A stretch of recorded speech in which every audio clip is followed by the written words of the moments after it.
Is fasting obligatory upon all Muslims, or is there a distinct group that Allah refers to when it comes to fasting, in the month of Ramadan particularly? Alhamdulillah, wassalatu wassalam ala rasulillah wa ala alihi wa sahbihi ajmain. There are 5 conditions to be fulfilled to make fasting obligatory on any person. Number 1 is he or she should be a Muslim. Number 2, the person should be sane. Number 3, he or she should have reached the age of puberty.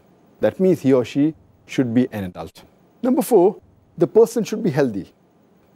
Number 5, the person should not be in a state of traveling. He or she should be settled. There are additional 4 conditions for a female to be fulfilled. If it's a woman, if it's a lady, if it's a female, there are additional 4 conditions to be fulfilled to make it obligatory on her. Number 1 is that she should not be menstruating. She should not be in a position where she has postnatal bleeding. She should not be breastfeeding, and she should not be pregnant.